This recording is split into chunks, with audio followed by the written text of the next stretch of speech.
Assalamualaikum warahmatullahi wabarakatuh. Halo semuanya.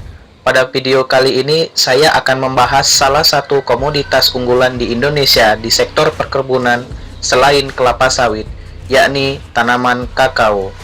Dan saya akan sekaligus menjawab pertanyaan dari dosen mata kuliah saya, yaitu bagaimana perkembangan ekspor dan sumbangsih devisa produk kakao saat ini?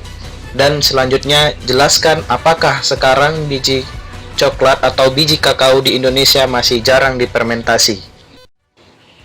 Kakao merupakan salah satu komoditas perkebunan yang peranannya cukup penting bagi perekonomian nasional, khususnya sebagai penyedia lapangan pekerjaan, sumber pendapatan, dan devisa negara.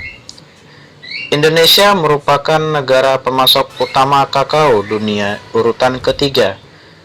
Di urutan pertama yaitu Pantai Gading dengan menyumbang sebesar 38,3%. Yang kedua yaitu Ghana menyumbang sebesar 20,2%. Dan yang selanjutnya yaitu yang ketiga Indonesia menyumbang sebesar 13%. Perkebunan kakao telah menyediakan lapangan kerja bagi sekitar 900.000 kepala keluarga petani yang sebagian besar di kawasan timur Indonesia, serta memberi sumbang devisa terbesar ketiga sub-insektor perkebunan setelah karet dan kelapa sawit. Kualitas biji kakao yang diekspor Indonesia dikenal sangat rendah, berada di kelas 3 dan 4. Hal ini disebabkan oleh pengolahan produk kakao Indonesia masih kebanyakan secara tradisional atau non-fermentasi. Sebesar 85% biji kakao produksi nasional tidak difermentasi, sehingga kualitas biji kakao Indonesia menjadi rendah. Kualitas rendah menyebabkan harga biji dan produk kakao di pasar internasional mendapatkan pengurangan harga sebesar 10-15% dari harga pasar. Selain itu, beban pajak ekspor sebesar 30% relatif tinggi dibandingkan pajak impor kakao sebesar 5%. Kondisi ini menyebabkan jumlah pabrik maupun perusahaan yang bergerak di bidang pengolahan biji kakao terus menyusut. Pengolahan biji kakao bertujuan untuk menghasilkan biji kakao kering yang terfermentasi sempurna, keping biji berwarna coklat, berbau asam, tidak terdapat biji ungu, dan slaty bean ketika biji dibelah, cangkang berwarna coklat kemerahan dan tidak pecah. Bentuk biji tidak pipih dan ukuran biji seragam, menurut Badan Pengkajian Teknologi Pertanian Lampung. Perlakuan pemeraman buah sebelum pemecahan buah akan memberikan keuntungan pada cita rasa coklat. Tanpa pemeraman buah akan menghasilkan cita rasa coklat yang lemah, sedangkan rasa asam, pahit, dan sepetnya lebih dominan.